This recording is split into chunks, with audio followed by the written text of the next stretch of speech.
प्यारे बच्चों नमस्कार, जय हिंद, वंदे मातरम। स्वागत है आप सभी का आपके अपने चैनल गोल्डन पाठशाला में।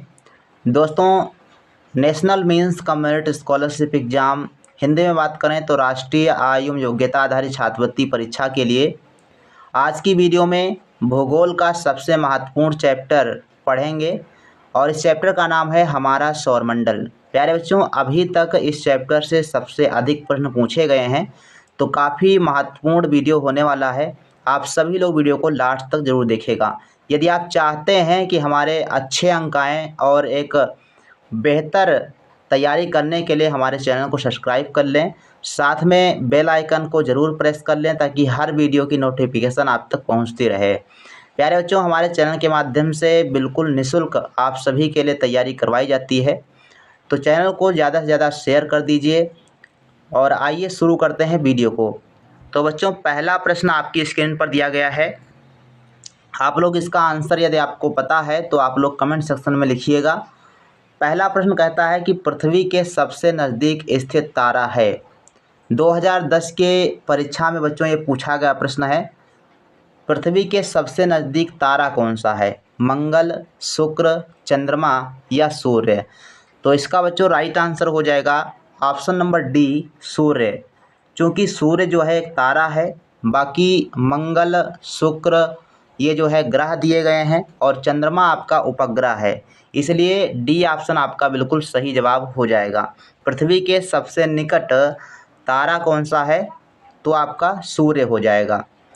प्रश्न क्रमांक 2 है, इन ग्रहों में से पृथ्वी से अधिक गर्म कौन सा है? बृहस्पति, शनि, शुक्र, प्लूटो? तो इसका बच्चों जवाब हो जाएगा ऑप्शन नंबर सी, शुक्र ग्रह जो है वो पृथ्वी से गर्म है। यहाँ पर एक चीज़ और ध्यान रखनी है कि सूर्य के सबसे नज़दीक जो ग्रह होगा वो सबसे ज़्यादा गर्म होगा। तो आपको सूर्य से दूरी के अनुसार दूरी के क्रम में ग्रहों के नाम याद कर लेने हैं।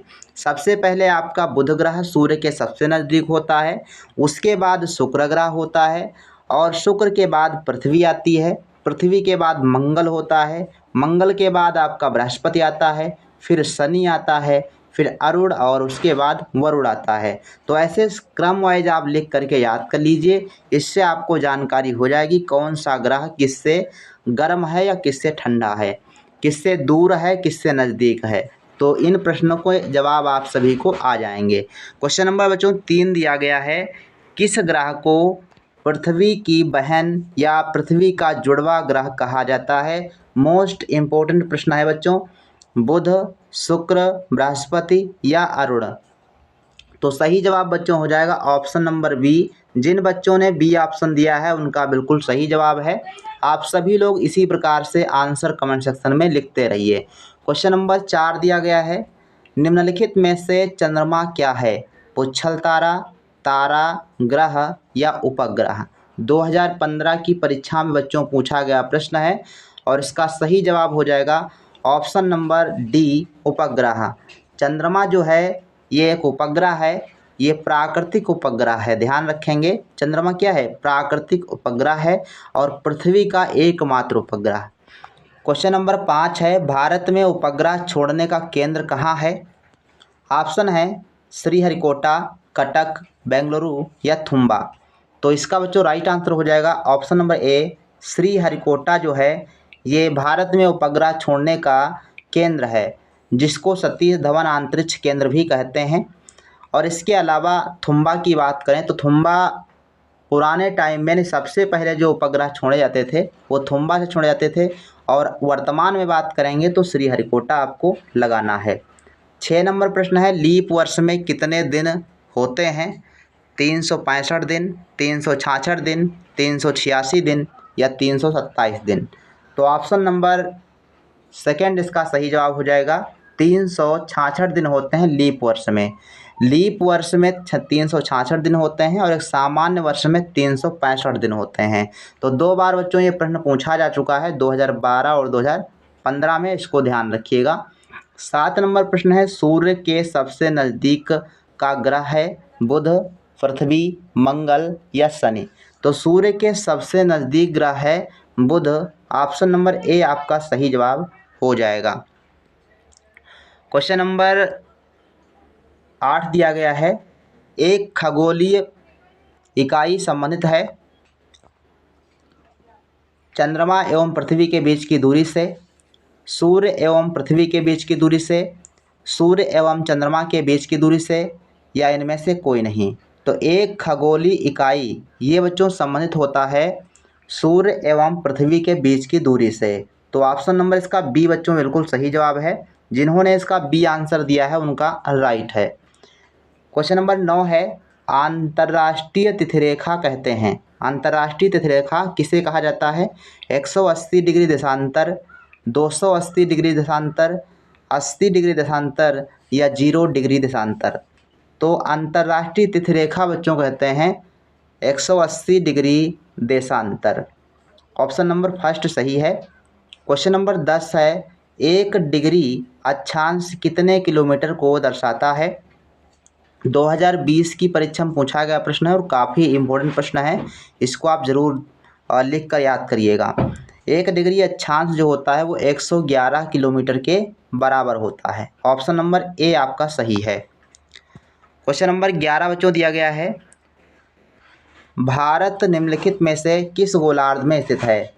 उत्तरी और पूर्वी, दक्षिणी और पूर्वी, उत्तरी और पश्चिमी, उत्तरी और दक्षिणी। तो भारत जो है ये उत्तर पूर्वी गोलार्ध में स्थित है। तो ऑप्शन नंबर ए आपका सही जवाब हो जाएगा। 12 नंबर प्रश्न कहता है कि भारत का मानक समय ग्रीनविच माध्य समय से है। यानी भारत का जो मानक समय है वो ग्रीनविच रेखा से कितने समय आगे है या पीछे है? तो आप सभी को पता होगा जो भारत का समय है वो ग्रीनविच मीन्स टाइम रेखा से 5.5 घंटे आगे चलता है। तो ऑप्शन नंबर ए आपका सही जवाब हो जाएगा, 5.5 घंटा आगे। 13 नंबर प्रश्न है, सौरमंडल में कितने ग्रह हैं? 9, 10, 8 या 12। तो इसका बच्चों सही जवाब है ऑप्शन नंबर सी, 8 ग्रह वर्तमान में हैं।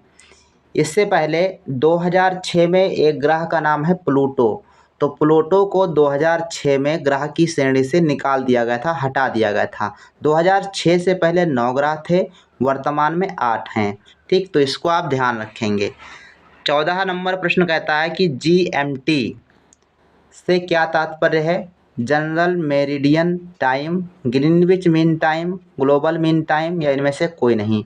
तो इसका सही जवाब बच्चों है option number B, Greenwich mean time.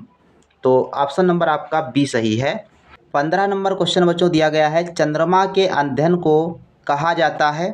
2022 की परीक्षा में पूछा गया प्रश्न है, तो इम्पोर्टेंट है, आप इसको याद रखेंगे। इसका बच्चों राइट आंसर हो जाएगा ऑप्शन नंबर फर्स्ट, सेलेनोलॉजी कहा जाता है। यहाँ पर सेलेनोलॉजी है। ठीक, चंद्रमा का अध्ययन सेलेनोलॉजी कहलाता है।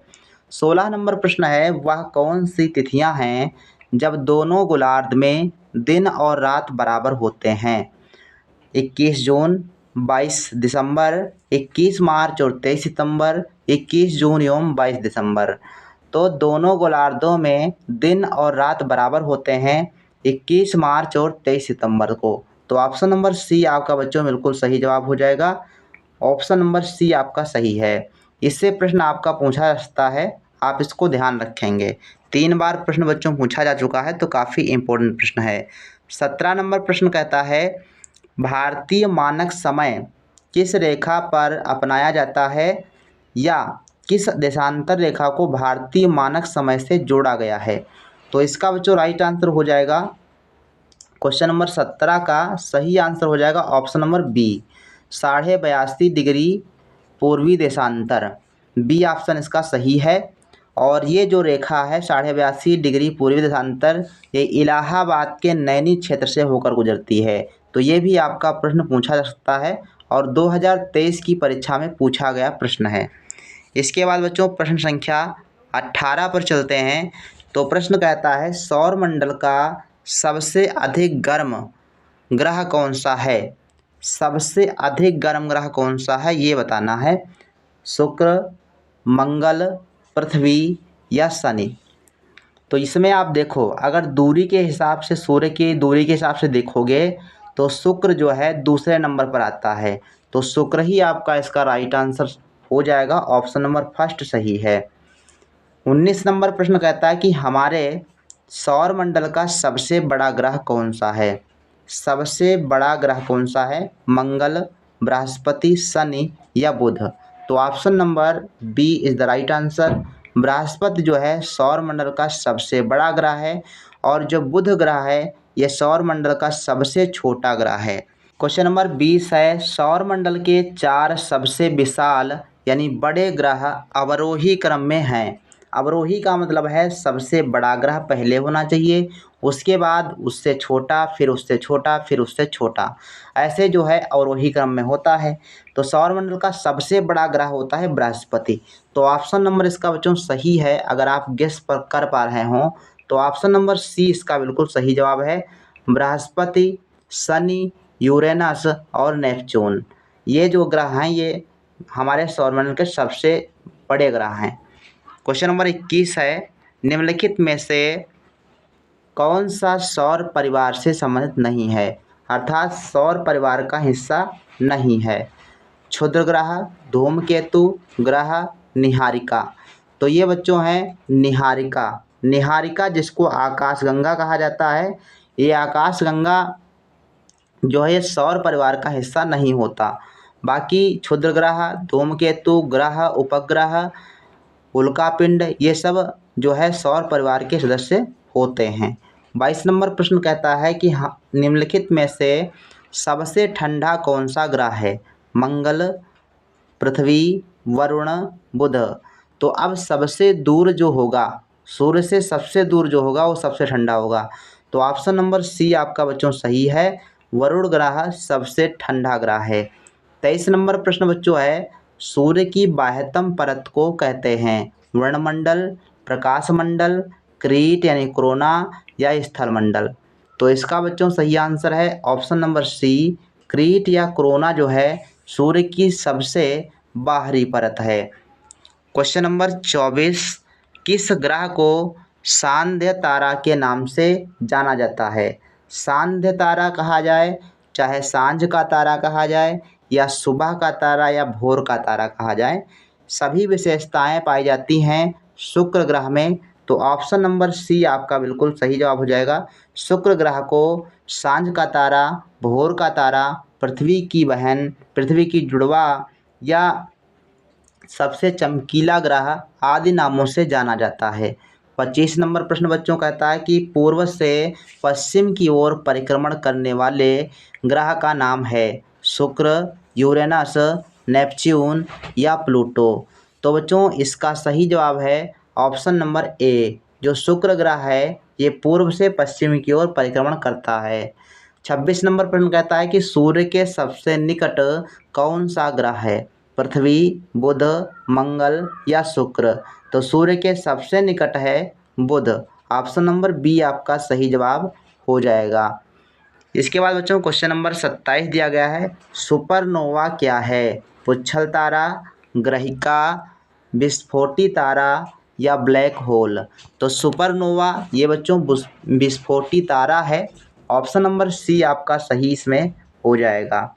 28 नंबर प्रश्न कहता है कि निम्नलिखित में से किसे ब्लू प्लेनेट कहा जाता है। ब्लू प्लेनेट का मतलब है नीला ग्रह।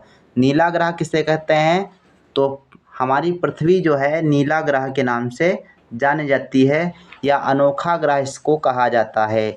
मंगल को लाल ग्रह के नाम से भी जाना जाता है या फिर मार्स प्लेनेट के नाम से जाना जाता है।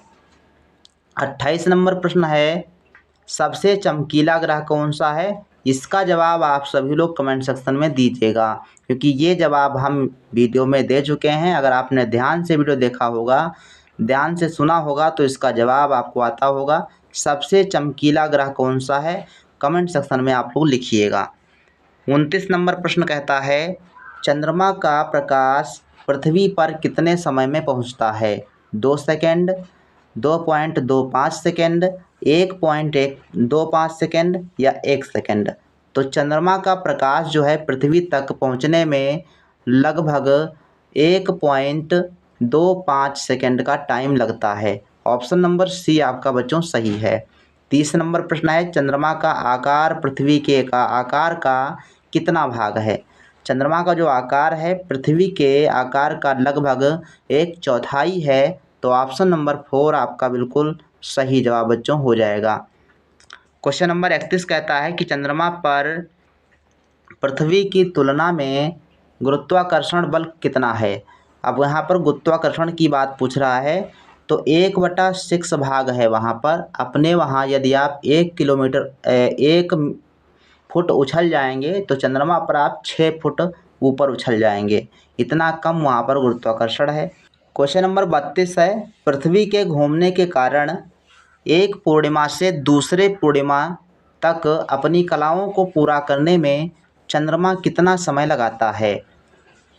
29 दिन 11 घंटे 44 मिनट, 28 दिन 12 घंटे 44 मिनट, 29 दिन 12 घंटे 44 मिनट या 30 दिन 12 घंटे 44 मिनट।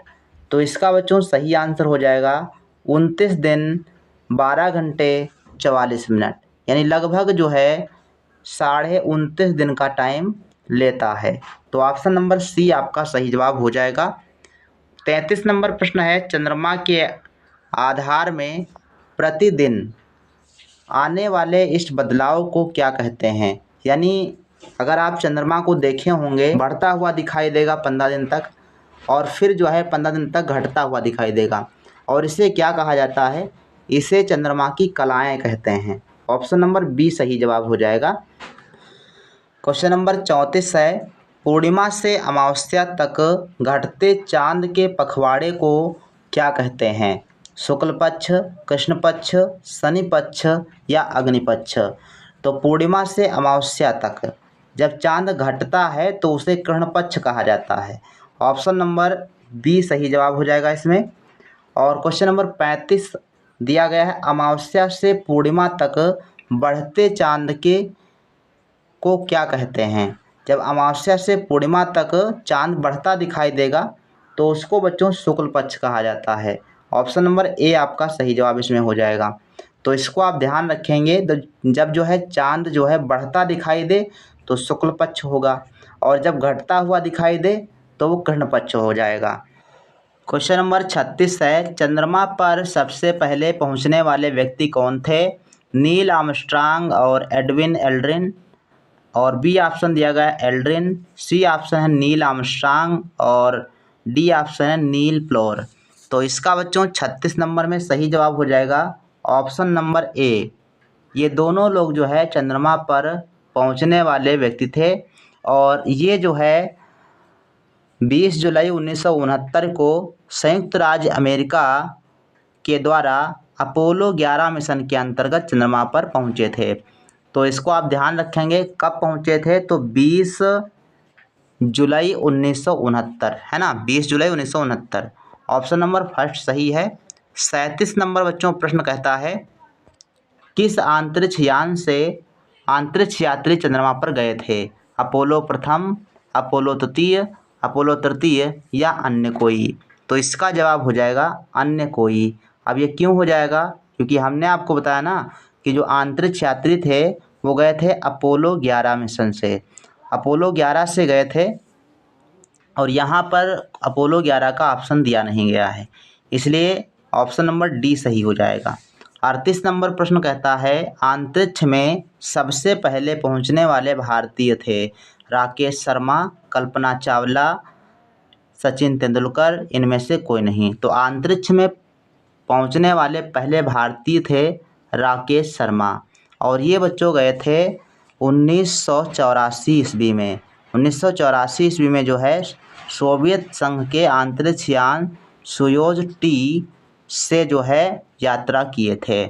तो इसका ऑप्शन नंबर ए हो जाएगा। इसके अलावा भारत की पहली महिला अंतरिक्ष यात्री थी कल्पना चावला। तो ये रहे बच्चों 38 प्रश्न जो कि हमारा सौरमंडल चैप्टर से थे। काफ़ी इम्पोर्टेंट प्रश्न हैं, तो आप लोग इनको दोबारा जो है वीडियो देख सकते हैं। जब आपका पेपर टाइम होगा तो आप इसको ढूंढ करके दोबारा देख लीजिएगा, ताकि सारे क्वेश्चंस आपके रिवाइज हो जाएं। प्यारे बच्चों बता दें कि आज की जो रीजनिंग की क्लास होगी वो 8 बजे होगी, क्योंकि मौसम गड़बड़ है तो थोड़ा सा टाइम लग रहा है। और वैसे भी आप जो है वीडियो के बैकग्राउंड में मौसम ख़राब होने के संकेत आपको मिल रहे होंगे, क्योंकि खड़बड़ाहट ज़्यादा है तो इसका मतलब क्या है कि आसपास जो है चीज़ें ज़्यादा शोर करती हुई आपको सुनाई दे रही होंगी। तो आप इससे मैनेज करें और 8 बजे की लाइव क्लास में जुड़ें। मिलते हैं फिर नेक्स्ट वीडियो में, तब तक के लिए धन्यवाद। जय हिंद, वंदे मातरम।